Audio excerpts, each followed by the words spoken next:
आज शीतला माता के प्रांगण में नमः बुद्ध अवतार जयंती मना रहे। भगवान श्री नारायण चैतन्य जी का तो जन्म पहले से हो चुका था। जिस दिन से वो अवतार कार्य प्रारंभ करने का शुरुआत किया उस दिन से अवतार जयंती मनाने की यह परंपरा प्रथा है। उसी प्रथा के अनुसार हम सब मना रहे। आज हम सबको यह जानना जरूरी है कि अवतार आते हैं किसलिए, अवतार का क्या कार्य, अवतार आया उसका क्या कार्य है। उसका कार्य धर्म गलानी मिटाना। धर्म गलानी मिटाना यह संतों का काम नहीं है, क्योंकि अवतार के पास में शास्त्र और शस्त्र गुण रहते। वह समझा भी सकता है और शस्त्र को नहीं माने तो शस्त्र उपयोग करते। भगवान कृष्ण जी ने भी शस्त्र का उपयोग किया। उन्होंने समझाया, में जाकर के विष्णु दर्शन कराया, पर किसी को यह अनुभव उनको प्राप्त निश्चय नहीं हुआ। अंत में युद्ध करना पड़ा। भगवान राम ने भी अपने समय में वानर जो वन में रहने वाला जो मानव थे उनको भी यह दिव्य दृष्टि समझाया और सभी का परमात्मा निश्चय करके एक संगठित किया कि यह धर्म जो आया उसको उसे लड़ने की। अवतार भी आते हैं, वो एक अकेले से काम नहीं धर्म लड़ाने को बुलाना, उसके लिए सहयोगी चाहिए। भगवान कृष्ण के भी सहयोगी 5 पांडव थे, भगवान राम के भी सहयोगी वानर सैनिक थे, भगवान नारायण चैतन्य के भी सहयोगी हम सभी लोग हैं। उनके सहयोगी हुए आनंद चैतन्य राजानंद जी, उस समय प्रधान विद्वान थे। उन्हीं का विज्ञान आज तक यहाँ पड़ा चल रहा है। और नागपुर शहर ऐसा शहर है कि यहाँ पर दो जो ओमकारेश्वर विज्ञानशाला के लिए जगत गुरु का नियुक्ति किए गए है ना, आनंद प्रभु जी, सर्वानंद जी। हालांकि वो यहीं के थे, बिलासपुर जाकर के वहाँ पे लोग नौकरी करते। वहाँ से ओमकारेश्वर दादा उन्होंने ये किया, कैलाश नगर में घर भी बनाया था जिसका नाम है सर्वांग योग भवन। तो अवतार का कार्य है धर्म गलानी निकालना। गीता में तो लिख दिया है, यदा यदा हि धर्मस्य ग्लानिर्भवति भारत अभ्युत्थानं धर्मस्य तदात्मानं सृजाम्यहम् परित्राणाय साधूनां विनाशाय च दुष्कृतां धर्म संस्थापनार्थाय संभवामि युगे युगे। हे अर्जुन, यह जब जब धर्म का ग्लानि होता है, धर्म की भूल हो जाता है, धर्म पर आलन छा जाता है, तब मैं आता हूँ। अरे भगवान कृष्ण ही मानव बन करके आया। भगवान कृष्ण ने ही, उनकी वासना की इच्छा थी कि युद्ध करने पर ही शांति प्राप्त हो सकती क्या, उनके समझ में नहीं आया। तो वही विचार करने के लिए उन्होंने जंगल में गए अपने पिता जी को पूछा, और वहीं पर उनका विश्व रूप में विलीन हो गया। उसकी निज इच्छा की जो वासना थी, शांति कैसे आए, तो शांति आने के लिए ये विश्व रूप परमात्मा दर्शन भी दृष्टि है। इसके सिवाय कोई शांति आने वाला नहीं है। अगर कमो गुण प्रधान रजगुण प्रधान व्यक्ति है, उसको दिव्य चक्षु हो जाए, है ना, कोई लड़ाई झगड़ा करना ही बंद कर देंगे। अरे क्षण पर पात्र में काम करना ही बंद हो जाएगा। क्षण पर पात्र में निकल गया, लड़ाई किससे करेंगे। चराचर सृष्टि के रूप में विश्व ही परमात्मा ये जब निश्चय हो गया तो किससे विरोध करेंगे।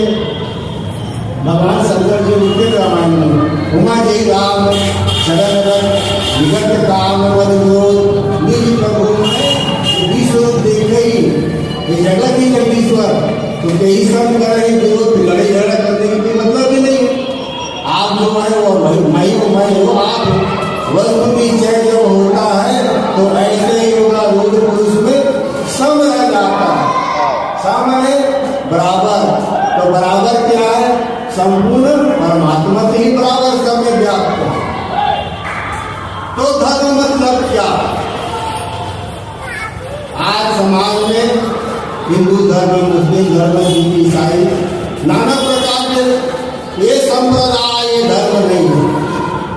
एक अनुभव दीदी चक्षु के योग भूल जाने से बड़े बड़े चतुर विद्वान लोग अपना अर्थ संपत्ति जमा करने के लिए और अपना मान बढ़ी कमाने के लिए है ना इसको बाजू कर दिए और अपने उगाने का तरीका बनाए और हम सब लुटे जा रहे हैं।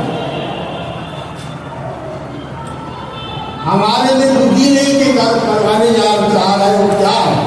हमें मोक्ष मुक्ति मिलती है क्या? जब तक साधन लगे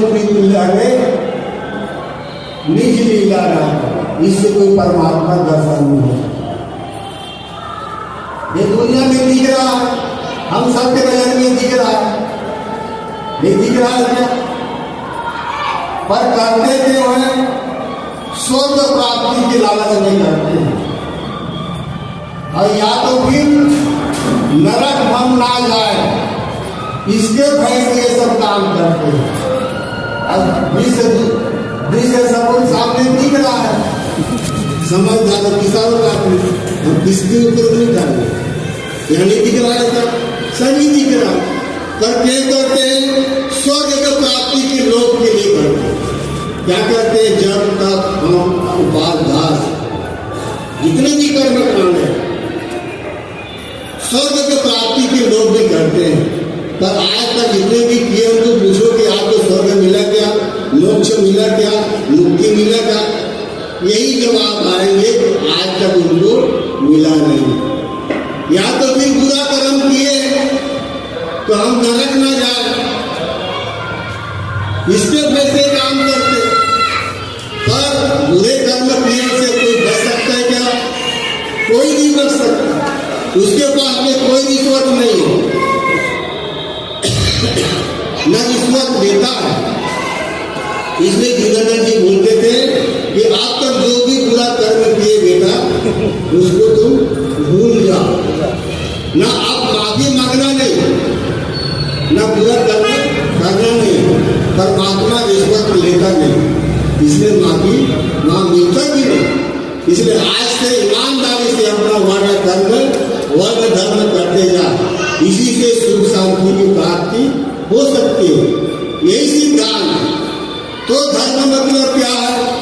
जो सभी धारण किए हुए ईश्वरीय धर्म सो यही तो विश्वरूप होता है।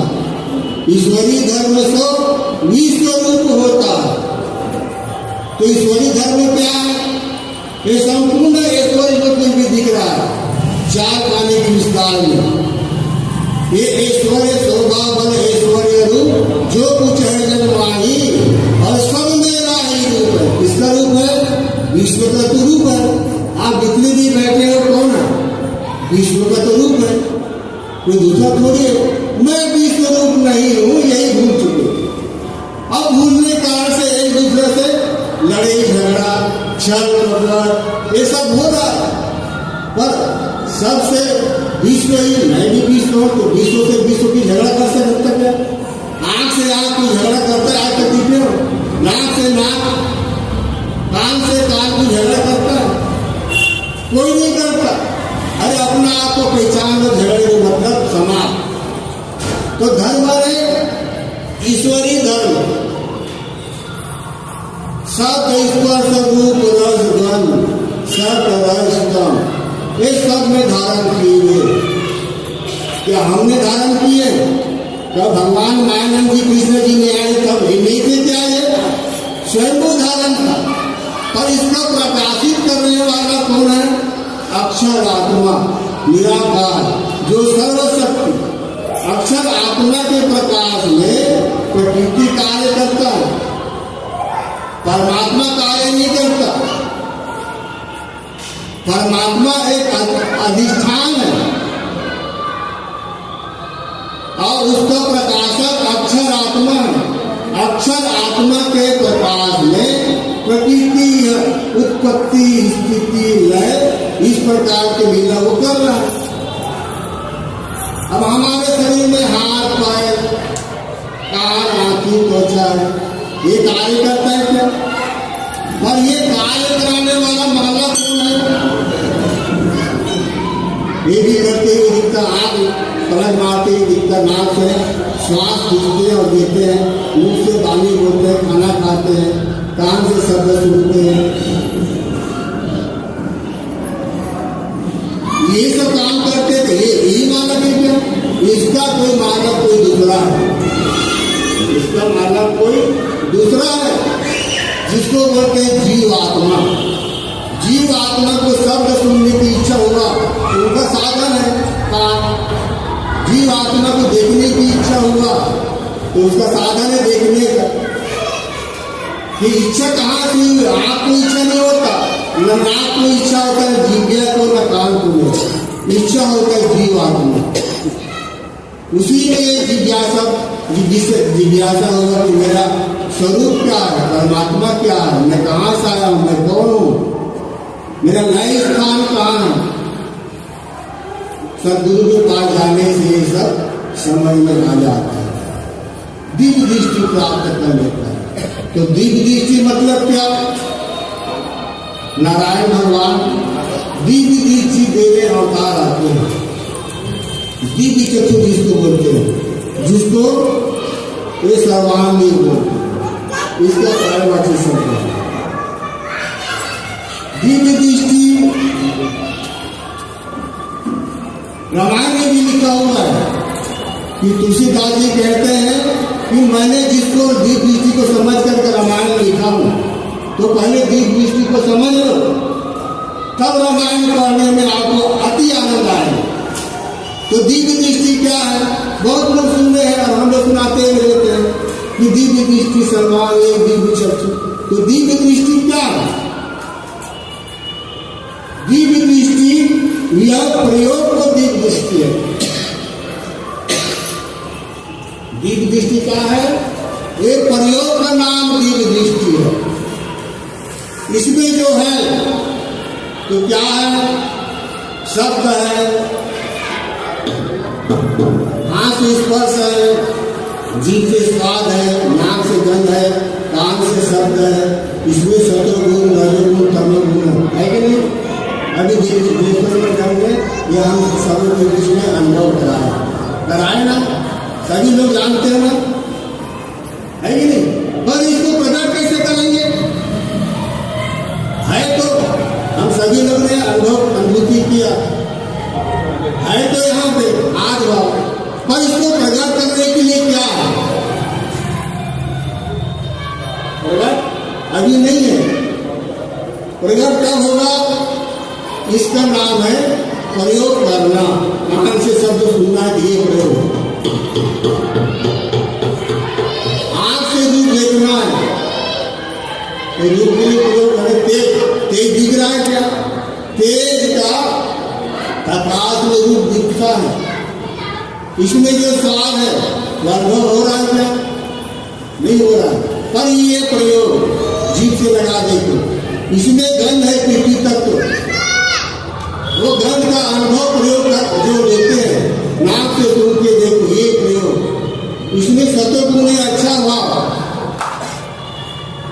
इसका प्रयोग करो, घी के साथ मिला देखो, इसमें रजोगुण है, तो भगवान ने इसका प्रयोग करा। जल के साथ पीने से वस्तुओं में गुण है, इसमें तमोगुण है, तो अकेली वस्तु खा करके देखो, इसमें कितना आपको दुख देने वाला।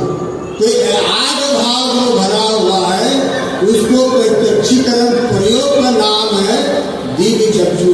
बिना दिव्य चक्षु का जो आग भाव भरा हुआ है, वो अनुभव आने वाला नहीं है। आप शब्दों में कितने भी माने बोलो, रामायण में दिव्य चक्षु नहीं लिखा है क्या? गीता में नहीं लिखा है? लिखा है,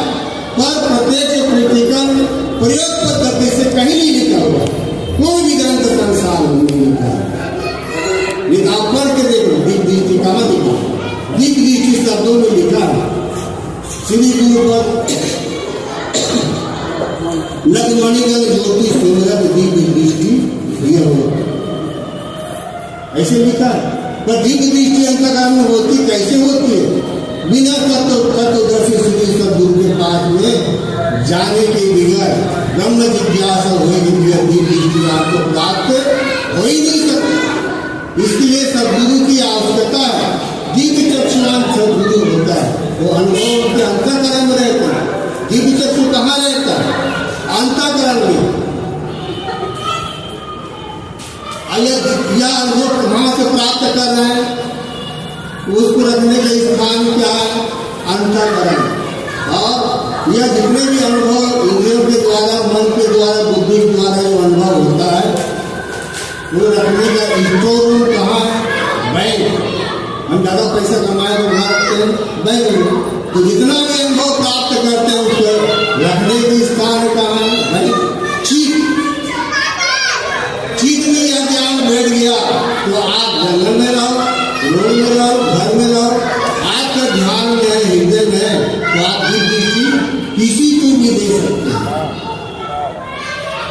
इसमें नहीं ईसा जय, नहीं तू इस्लामी, नहीं दर्शन मत पर संप्रदाय पर नामी, न बड़ा न छोटा रही हुआ स्वामी, है ना। इस प्रकार कोई भी हो संसार में जो चाहे तो देख सके, अनुभव में शामिल। अब ये विश्व ही परमात्मा है। एक और हमारे समाज में ये बात आती है कि नाम क्या है? नाम, इसके बारे में भी जानकारी होनी चाहिए। सर्वांग में भगवान नवकार ने पूर्ण रूप से लिखा। नाम क्या है? स्वरूप। पहले क्या लिखा है? स्वरूप। ये सब स्वरूप। तो ये स्वरूप किसका है? अस्थि वस्तु पर ब्रह्म। स्वरूप वस्तु का, अस्थि पर ब्रह्म। वस्तु अनादि है, अनादि पर ही सारी कल्पना किए, और अनादि ना रहा तो किसी पर कल्पना करें? अनादि संभव वस्तु है, अस्थि है, पर ब्रह्म, उसी का ये स्वरूप है।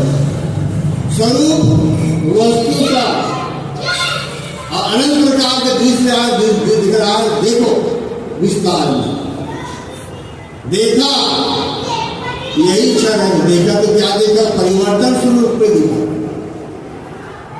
भली है मध्य में इसके अक्षर ब्रह्म विकास हो, भली हुई ने ओतप्रोत लबाला कुटस्थ है, उसको किसी प्रकार के निकाल नहीं सकते।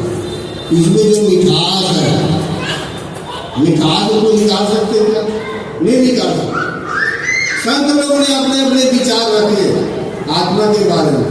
जैसे मेहंदी में लाली है, जैसे घी, दूध में घी है, जिस चकमक में आग है। इस प्रकार का आत्मा को उन्होंने अपने समय में वर्णन किया। अच्छी बात है, उनका दिमाग जहां तक चला। तो मैं बोलता हूँ चकमक से आग अलग हो सकता है, चकमक से आग अलग हो सकता है, और मेहंदी से लाली भी अलग हो सकता है, तिल से तेल अलग हो सकता है, घी, दूध से घी अलग हो सकता है ना। पर संसार में ऐसा कोई मशीन नहीं बना, कोई यंत्र नहीं बना कि इसमें का मिठास अलग करके बता दे कोई। ये मिठास तो कोई अलग नहीं कर सकता। ये सब मिठास का ही स्वरूप है। तो नाम सत्तर जो है वो पुरुषोत्तम भाव है। तीसरा अध्याय पूरा विश्व दर्शन, दिव्य दृष्टि है। नाम सत्य जो है वो पुरुषोत्तम भाव है। पुरुषोत्तम है, इसको शास्त्रों में संतों ने एक पुरुषोत्तम को क्या क्या नाम से लिखा? अलग पुरुष, परम पुरुष, उत्तम पुरुष, पुरुषोत्तम, ये सब पर्यायवाची नाम है। पर किसको देख करके कहा? संतों ने एक विश्व रूप को देख करके कहा। तो नाम क्या है? पुरुषोत्तम परमात्मा तो ठीक है, अक्षर दोनों का रहने के स्थान को पुरुषोत्तम परमात्मा कहते हैं। पर भगवान माया चैतन्य जी ने बड़ा गहराई के शब्द यहाँ डाला हुआ, प्रेम का ये निजी स्थान, प्रेम का। तो क्या प्रेम है इसमें? मुझे प्रेम है तो जीव के खाने के लिए प्रेम है, पति पत्नी का स्वार्थ भाव प्रेम है, माँ बेटे का प्रेम है कि नहीं? ऐसा वैसी जगत में प्रेम तो है, पर ये प्रेम कौन सा? प्रेम का ये निजी स्थान, क्षर और अक्षर, सगुण और निर्गुण, स्वरूप और मिठास का ये प्रेम है। ये प्रेम को कोई अलग नहीं कर सकता। पति पत्नी का प्रेम है, परिवार बना के उसको अलग तो कर सकते हैं। माँ बाप से अलग हो सकता है ना? परिवार से अलग हो सकता है, जो स्थायी प्रेम क्षर अक्षर इसको कोई अलग नहीं कर सकता। तो प्रेम का ये निजी स्थान, क्षर अक्षर का स्थान क्या है? ज्ञान के हेतु से का उसका है नाम। क्षर अक्षर का रहने का स्थान उसी का नाम है। उस नाम को क्या कहते हैं? विश्वरूप। उस नाम को क्या कहते हैं? परमात्मा। उस नाम के स्थान क्षर अक्षर के रहने के स्थान क्या कहते हैं? विश्वरूप, पर ब्रह्म, अस्थि। कितना नाम है आदमी के दिमाग चक्र में बैठने किताब पढ़ने पर, ये क्या सब शब्द है? पर बिना दिव्य चक्षु के भगवान के ग्रंथ के लिखे बिगड़ इतने भी विकृति युक्त शब्द है, प्रकृति, गुरु, क्षेत्र, क्षेत्र, क्षर अक्षर, सगुण, निर्गुण, ये सब इसी का प्रायवाची शब्द है। तो भगवान लिखते हैं प्रेम का ये निजी स्थान। विश्व वस्तु क्या है? क्षर अक्षर दोनों का प्रेम का रहने का स्थान, प्रेम का निजी स्थान। ध्यान के हेतु से का आप सभी को ध्यान में आएगा, इस हेतु से मैं कह रहा हूं। ध्यान के हेतु से का उसके बाद का यथार्थ बोध है ना? ये यथार्थ बोध होने को निर्गुण स्वरूप। यथार्थ बोध है जैसा वैसा, जितना है उतना। तो कितना है? परमात्मा का क्षर भाव, आकाश, अग्नि, जल, वायु, पृथ्वी, सत्व, रजोगुण, गुण, ये परमात्मा का क्षर भाव इतना तो है। ऐसे और बढ़ा सकते क्या? और बढ़ा सकते तो बताओ, हम तैयार है मानने के लिए। इससे ज्यादा नहीं है। पृथ्वी, आग, तेज, वायु, आकाश, मंडी, अहंकार, यही मेरे प्रकृति का स्थान है। विश्वरूप पुरुषोत्तम का ही प्रकृति है। यथार्थ बोध होने को निर्गुण स्वरूप का वस्तु में प्रकृति देखी कल्पना से स्वभाव है ना? स्वभाव मतलब क्या? अलग अलग विषय पर अलग अलग उनका विचार होता है। हर मानव 3 गुण से ओतप्रोत, पर एक गुण बलवान है, उसी को स्वभाव है। पर ये स्वभाव क्या है? वस्तु में त्रुटि देखी कल्पना से स्वभाव, स्वभाव में कल्पना करके त्रुटि देखी, ये स्वभाव क्या है? आद्य नारायण विष्णु भगवान सतुगुण शुद्ध, उनके अंतःकरण में विश्वरूप प्रकट हुआ, उनके अंतःकरण में कल्पना तैयार हुआ। नाम रूप गुण क्षर अक्षर पुरुषोत्तम सगुण निर्गुण परमात्मा, ये विष्णु का ज्ञान है। चौथा अध्याय पर भगवान कृष्ण जी क्या कहते हैं?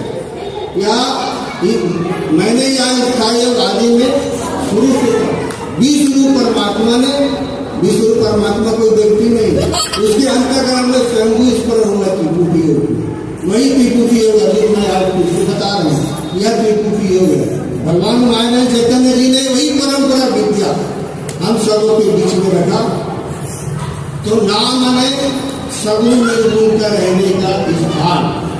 जैसे कोई आए बाहर में सत्संग हो रहा है भैया, स्थान का नाम क्या है? स्थान का नाम तो बताएंगे।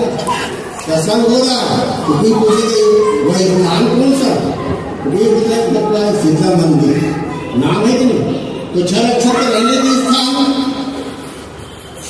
क्षर रहने के स्थान, वो नाम है परमात्मा। क्षण क्षण रहने के स्थान, वो नाम है विश्वरूप, है ना। इस प्रकार हमको यह विश्वरूप परमात्मा का नारायण भगवान ने सबों के हृदय कमल में यह विश्वरूप दर्शन कराया है। जिसके इतना भाग्य है, इतना उनको प्रकाशित हो रहा है, क्योंकि यह प्रकाश होने के लिए कछु काल गरई संग संग में आने से ही ये सब ज्ञान प्राप्त होता है। प्रिय दीक्षा से ये स्वयं होएगा उसका सवाल। चित्त में यदि बैठ गया, चित्त में बैठ गए विश्व परमात्मा है, तो अन्य संप्रदाय में क्या है कि मुझे ही सद्गुरु मानो, मैं ही पूर्ण परमात्मा हूँ, और उस प्रकार उसका प्रतिमा बना करके उसका पूजा पाठ लगाए थे। तब भगवान मायने चेतन नहीं है, विश्व परमात्मा है, इतना में नहीं रहा उन्होंने। या विश्व परमात्मा की सेवा में आरूढ़ होने के लिए कहा, सेवा में अपने अपने वर्ण कर। हम पढ़े लिखे जानते हैं, शिक्षा देने के लिए हमको मालूम है सदगुरु ने आप तुम्हारे में है ना, तो सदगुरु का कार्य करो, ये वर्ण काम है कि आप कहीं जाकर के अगर बच्चे और गाड़ी बढ़ा दिए भगवान मेरा लिखा पढ़ने काम कर दो, तो तुम्हारा लिखा पढ़े बदल रहेंगे ना। व्यापारी काम करना है, रजो आप है ना, ट्रक में माल भरो मत भरो, हे भगवान तुमको एक पूरा नरियर, एक नरियर अगर मैं चढ़ाता हूँ ट्रक का माल वहां से वहां पहुंचा, कौन पहुंचाएगा? तो वही ना कोई विश्व का रूप आएंगे ना, वही तो पहुंचाएंगे। आप तो छवि को धर्म न्याय रक्षण करने का, तो न्याय रक्षण कर एक वर्ण कर्म सुधारे, जिसको सब लोग गुण प्रधान दे, बेचारे कुछ नहीं आता, तो उनका सहयोग आप उनका सहयोग देते हैं। ये अपने अपने वर्ण कर्म में आरूढ़ होने के लिए यही विष्णु उपासना है, ही परमात्मा की सच्चा सेवा, और इसी का नाम है अनन्य भक्ति। इस प्रकार भगवान मायने चेतन जी ने व्यक्ति पूजा करने के लिए नहीं कहा, समष्टि पूजा करो, समष्टि की सेवा करो। यही अंतिम वेदों का सार, ये क्या है? अंतिम वेदों का सार। यदि इच्छा तो एक क्षण होएगा दूसरा करा, अंत में परसों पावे वेदों का सार भी मिला। आप सबको हम सबको वेद का सार बता दिया। ये वेद का यही सार महत्व, और कोई दूसरा नहीं। और जितने भी संसार में और अन्य प्रकार के जो क्रियाकलाप दिखते क्रिया, वो सब क्या है? व्यक्तिवाद है। व्यक्तिवाद में फंस करके आदमी स्वर्ग नरक के चक्कर में पड़ करके नाना प्रकार के अपना जो भी करते हैं सुख शांति प्राप्त करने के लिए वो करते हैं। ठीक है, उनको जैसा मिलता वैसा करो, पर हमारा यह विश्व परमात्मा इसकी सेवा करना अंतिम कर्तव्य है। एक देवता का सार महत्व, और यही दीप चक्षु का सार महत्व है, और अवतारों का यही सार सिद्धांत है, सार्वभौमिक सिद्धांत। यह हम सबको ग्रहण करना, ग्रहण करके हमारे अंतःकरण में यही सुख शांति और समाधान प्राप्त करने का एक ही मार्ग है। इतना बोल करके आप सबों को मैं बार बार प्रणाम करता हूँ। मेरे यह सदगुरु